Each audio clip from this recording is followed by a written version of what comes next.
Audio book वाङ्मय 66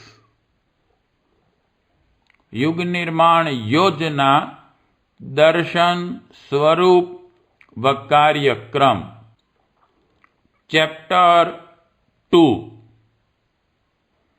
part 25 ज्ञान यज्ञ का महान अभियान। यह सर्वविदित है कि इस संसार की सर्वोत्कृष्ट वस्तु ज्ञान है। ज्ञान की आराधना से ही मनुष्य तुच्छ से महान बनता है, बंधन से मुक्त होता है। इस ज्ञान के अभाव की जो अज्ञान स्थिति है, उसमें डूबा रहने से ही मनुष्य पतन के, पाप के, अंधकार के गर्त में डूबकर दुर्गति को प्राप्त होता है। इसलिए शास्त्रों ने और आप्त पुरुषों ने सदा एक स्वर से ज्ञान प्राप्ति के लिए निरंतर प्रयत्नशील रहने के लिए हर व्यक्ति को आदेश दिया है। जिसकी ज्ञान में दिलचस्पी नहीं, जो विवेक का महत्व नहीं समझता, जिसे मनन और चिंतन में अभिरुचि नहीं, जो प्रस्तुत समस्याओं पर विचार करना नहीं चाहता, वह एक प्रकार से पशु ही कहा जा सकता है। ऐसे नर पशुओं की वृद्धि से धरती का भार बढ़ता है और नाना प्रकार के लोक संकट उत्पन्न होते हैं। डिवीजन ए विचारों की प्रेरक शक्ति। मनुष्य को किसी भी दिशा में अग्रसर करने की प्रेरणा केवल विचार शक्ति द्वारा ही मिल सकती है। पापपूर्ण विचार जहाँ मनुष्य को पापी बनाते हैं, वहाँ पुण्य के विचारों से वह धर्मात्मा, महात्मा एवं परमात्मा बन जाता है। इस हाड़ मांस की गीली मिट्टी जैसे शरीर का किसी ढांचे में ढलना एवं पकाना एकमात्र विचार शक्ति द्वारा ही संभव होता है। कुछ लोग अपने आप अपने विचारों का निर्माण करते हैं, कुछ लोग समीपवर्ती वातावरण से प्रभाव ग्रहण करके अपनी विचारधारा की दिशा बनाते हैं। जो भी हो, महत्व विचार शक्ति का है। शारीरिक दृष्टि से भी मनुष्य लगभग एक से हैं, पर उनके बीच जो जमीन आसमान जैसा अंतर दिख पड़ता है, उसका कारण और कुछ नहीं, केवल ज्ञान का स्तर एवं विचारों का प्रवाह ही है। ज्ञान की महत्ता बताते हुए कितनी ही जगह ऋषियों ने उसे ईश्वर के रूप में ही प्रतिपादित किया है। गीताकार का कथन है कि इस संसार में ज्ञान से बढ़कर श्रेष्ठ और कोई वस्तु नहीं है। ज्ञान दान को ब्रह्म दान कहते हैं। प्राचीन काल में ब्राह्मण और साधु ज्ञान दान का परम पुनीत सत्कर्म निरंतर किया करते थे, इसलिए उन्हें पूजनीय, श्रद्धेय एवं श्रेष्ठ माना जाता था। जीवन की सर्वोपरि श्रेष्ठ वस्तु का निरंतर दान करने वालों को सम्माननीय एवं श्रेष्ठ माना भी क्यों न जाता। जनमानस की मनोदशा का निर्माण उन्हीं के सत प्रयत्नों पर ही निर्भर जो था। जब तक इस देश के साधु और ब्राह्मण अपना कर्तव्य पालन ठीक प्रकार करते रहे, तब तक हम अपने गुण, कर्म और स्वभाव की श्रेष्ठता के कारण विश्व के नेता भी रहे और प्रचुर भौतिक संपदाओं के अधिपति भी। और यह सब क्यों न हो? विवेक ही तो इस विश्व की सर्वोपरि शक्ति है। बुद्धिमान को ही बलवान कहा जाता है। बुद्धिहीन का बल तो एक क्षणभंगुर दिखावा मात्र है। डिवीजन बी, भौतिक सहायता की स्वल्प सीमा। किसी दुखी व्यक्ति को अन्न, जल, वस्त्र, औषधि, पैसा आदि उपकरणों से सहायता करके कुछ समय के लिए उसके कष्ट को कम किया जा सकता है। जब उस दान का प्रभाव समाप्त हो जाएगा तो फिर वह कष्ट पुनः ज्यों का त्यों हो जाएगा। फिर इस प्रकार की सहायता धन संपन्न लोग ही कर सकते हैं। वे ही कुआं, वावड़ी, प्याव, धर्मशाला, सदाव्रत, औषधालय आदि खुलवा सकते हैं। जिनके पास धन नहीं है वे ऐसे कार्य इच्छा करते हुए भी नहीं कर सकते। धन दान का सदा सदुपयोग ही नहीं होता। कई बार दुष्ट दुरात्मा लोग आपत्तिग्रस्त एवं धर्मात्मा होने का ढोंग बनाकर दान ले जाते हैं और फिर उसे बुरे मार्ग में खर्च करके उसे देने वाले को भी पाप का भागी बनाते हैं। इसलिए दान एक प्रशंसनीय सत्कर्म होते हुए भी उसमें संपन्नता और सदुपयोग की शर्त लगी हुई है। यह दो शर्तें पूरी न हो सकें तो धन दान की सत्प्रवृत्ति भी निष्फल हो जाती है। यदि वह सफल भी हो तो उससे किसी के कष्ट का एक सीमित अवधि तक ही निवारण हो सकता है, सदा के लिए उन्मूलन नहीं।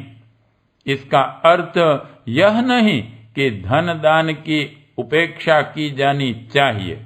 इन पंक्तियों का यह उद्देश्य नहीं। अपनी पुण्य कमाई में से एक नियत अंश हर आदमी को नियमित रूप से निकालते रहना चाहिए और उसका विवेकपूर्ण सत्कार्यों में उपयोग करने का गृहस्थ धर्म तो सदा ही पालन करना चाहिए। इन पंक्तियों का प्रयोजन यह है कि ज्ञान दान की पुनित प्रक्रिया को हम लोग इस संसार का सर्वश्रेष्ठ परमार्थ समझकर उसे अत्यधिक महत्व दें और इस बात का प्रयत्न करें कि विचार एवं विवेकशीलता की प्रवृत्ति को प्रोत्साहन मिले। हर आदमी ज्ञान की महत्ता एवं उपयोगिता को समझें।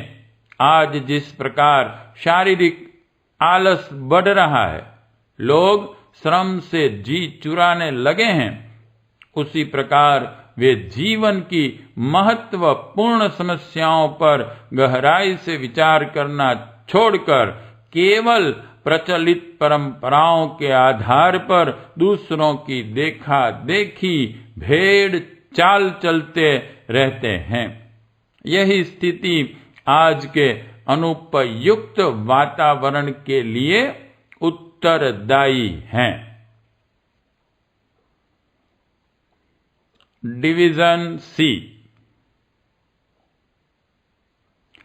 मनोभूमि ढालने की अग्नि। जैसे लोहे को किसी अन्य आकृति में ढालना हो तो उसे गर्म करके नरम बनाना पड़ता है, तब वह पिछली आकृति को छोड़कर किसी अन्य आकृति में ढलता है। वैसे ही मनुष्य का अंतःकरण ज्ञान और विवेक की आग में ही नरम बनता है और तभी वह अपने पूर्व पक्ष को छोड़कर किसी अच्छे मार्ग पर चलने को तैयार होता है।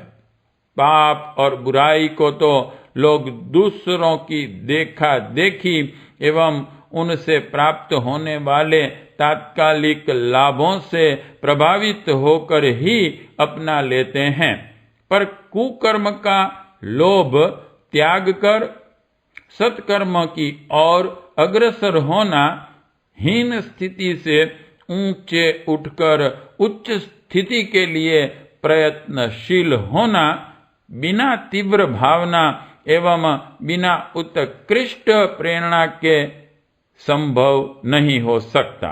और यह कार्य ज्ञान की अग्नि द्वारा ही संभव हो सकता है। मशीनें, कोयला, भाप, तेल, गैस, बिजली, अणु आदि आग्नेय शक्ति द्वारा गतिशील होती हैं। मनुष्य रूपी मशीन को यदि उत्कृष्ट के श्रेष्ठ मार्ग पर चलाना हो तो उसे ज्ञान की, विवेक की शक्ति अनिवार्यतः चाहिए।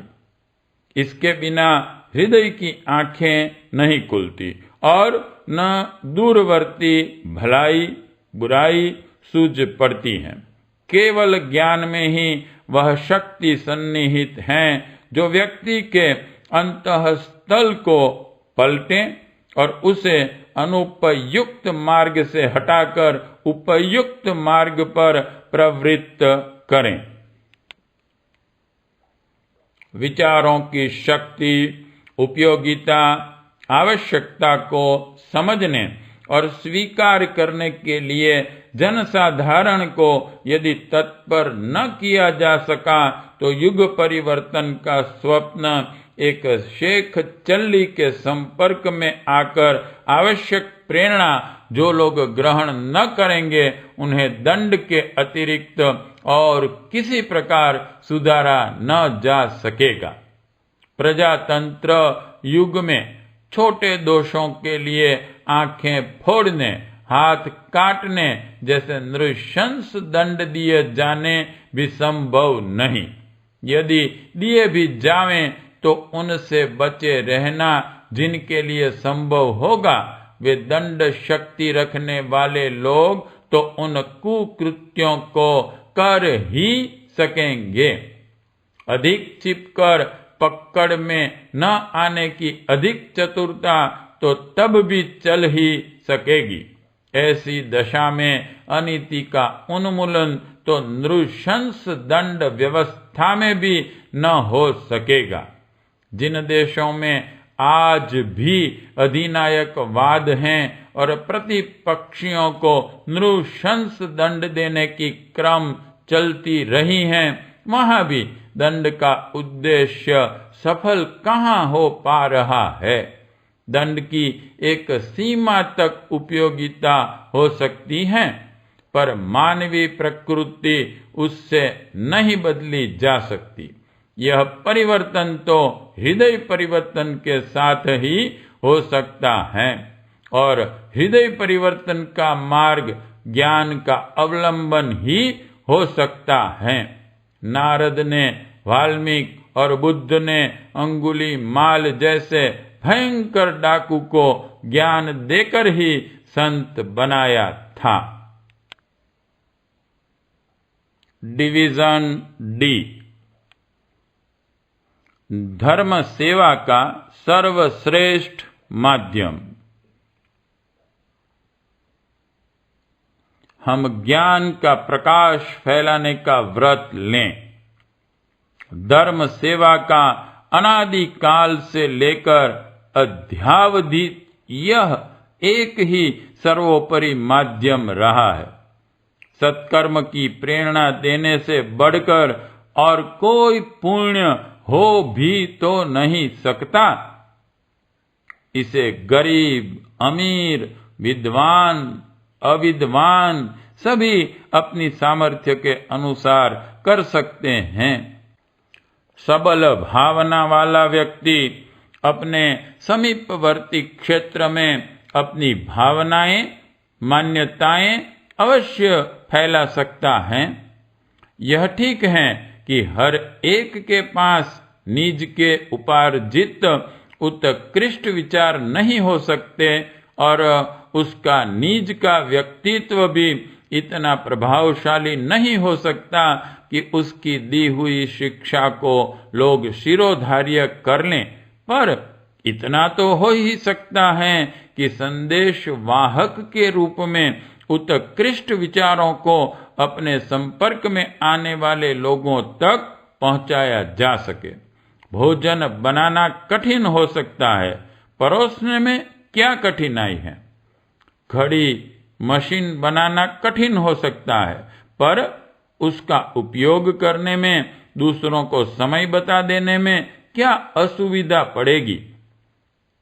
ज्ञान प्रसार के व्रतधारी अखंड ज्योति संस्थान द्वारा युग निर्माण के लिए प्रस्तुत की जाने वाली प्रचंड एवं प्रखर विचारधारा को जनसाधारण तक पहुंचाने में एक संदेश वाहक का कार्य तो आसानी से कर सकते हैं।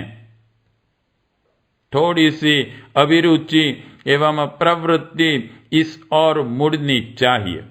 कुछ दिनों इसे अपने स्वभाव में सम्मिलित करने की तो कठिनाई रहेगी, पर यह सब जैसे ही अभ्यास बना वैसे ही एक धर्म सेवा की, ज्ञान यज्ञ की एक महान प्रक्रिया चल पड़ेगी और साधारण व्यक्ति भी युग निर्माण के लिए एक उपयोगी परमार्थ करने का श्रेय लाभ लेने लगेगा। डिवीजन ई, ज्ञान यज्ञ के लिए समयदान। 1 घंटा रोज का समय हम इस कार्य के लिए नित्य लगाया करें कि युग निर्माण विचारधारा को सुनने समझने की अभिरुचि साधारण लोगों में उत्पन्न की जा सके, तो इतने मात्र से भी बहुत काम हो सकता है। हम में से हर एक का कुछ न कुछ परिचय एवं प्रभाव क्षेत्र होता है। उसमें जो शिक्षित हों उन्हें अपना युग निर्माण साहित्य पढ़ने देने और फिर उनसे वापस लेने के लिए उनके पास आना जाना आरंभ करना चाहिए। पुस्तकें बांट देने से या पुस्तकालय खोल देने से कोई विशेष प्रयोजन सिद्ध नहीं हो सकता। जब तक लोगों की अभिरुचि ही न जागेगी, तब तक मुफ्त में मिली हुई पुस्तक को भी लोग न पढ़ेंगे और पुस्तकालय खुल गए तो भी उसमें पढ़ने न आवेंगे। कार्य तो जन संपर्क से ही होगा। डिवीजन एफ,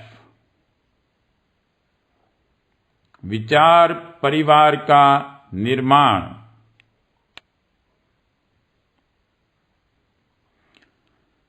हमें अपने परिचय एवं प्रभाव क्षेत्र में से शिक्षित एवं सौम्य प्रकृति के लोगों की एक लिस्ट बनाकर उसे अपनी डायरी में नोट करना चाहिए और फिर ज्ञान दान के लिए दिए हुए घंटे में उनके घर जाकर मिलना चाहिए।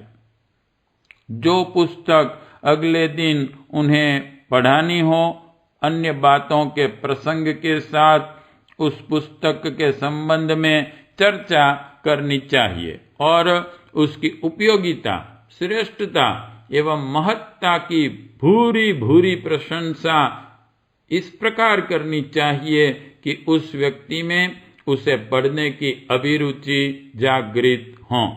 यदि पहली वार्ता में वह अभिरुचि जागृत न हुई हो तो फिर किसी अन्य दिन उस संबंध में पुनः प्रशंसा करनी चाहिए।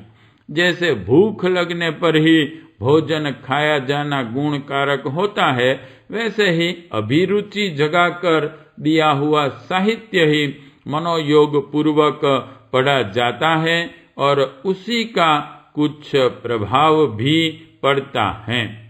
जब तक अभिरुचि न जगे, जब तक वह उस पुस्तक को पढ़ने की मांग न करने लगे, तब तक उसे पढ़ने नहीं देना चाहिए, वरन लगातार प्रयत्न करना चाहिए कि वह आपके द्वारा की हुई पुस्तक की प्रशंसा सुनकर उसे पढ़ने की आपसे मांग करें। मांग होने पर उसके पास स्वयं ही उसे पहुंचाने जाना चाहिए और वापस लेने कब आवें यह भी पूछ लेना चाहिए, ताकि वह उपेक्षा में डाल न रखें। इस प्रकार बार बार आने जाने का, मिलने जुलने का सिलसिला परमार्थ बुद्धि से चला देने पर अपने मिशन के संबंध में विचार विनिमय एवं वार्तालाप का अवसर भी मिल सकेगा और पुस्तक में प्रस्तुत विचारों का अपने व्यक्तिगत विचारों द्वारा समर्थन करने से पढ़े हुए विषय की पुष्टि भी होगी।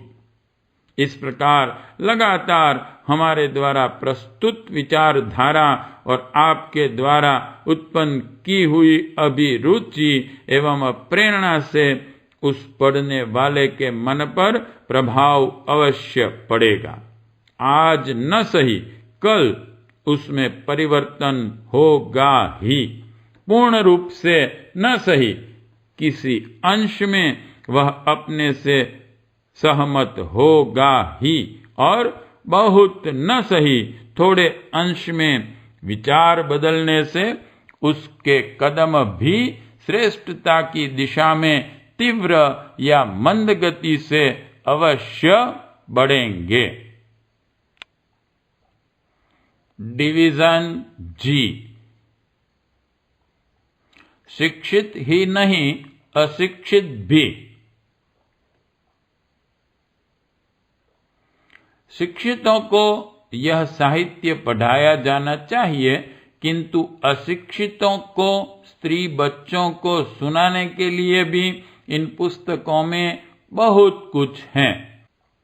बाहर के लोग सुनने न आए न सही, हम अपने घर के स्त्री बच्चों को इकट्ठा करके उन्हें अखंड ज्योति में प्रस्तुत छोटी छोटी कथा कहानियां एवं उनके समझने लायक आवश्यक बातें उनको अपनी भाषा में सुनाने समझाने के लिए घरेलू सत्संग तो चला ही सकते हैं। लोगों के घर घर मिलने जाने और व्यक्तिगत चर्चाएं करने से भी सत्संग का उद्देश्य पूरा हो सकता है। अशिक्षितों को इकट्ठे करने पर उनसे पृथक पृथक मिलकर अपनी विचारधारा से परिचित कराया जा सकता है। स्वाध्याय और सत्संग ज्ञान यज्ञ के दो पहलू है। इनका आरंभ सबसे पहले ऊपर बताई हुई पंक्तियों के अनुसार ही हमें आरंभ कर देना चाहिए, ताकि लोगों की सोई हुई जिज्ञासा एवं अभिरुचि का जागरण हो सके। यदि उस कुंभकर्णी निंद्रा से मानवी चेतना को जगाया जा सका तो वह जागरण अभूतपूर्व हलचल उत्पन्न करने वाला होगा, यह निश्चित है। पार्ट 25 समाप्त।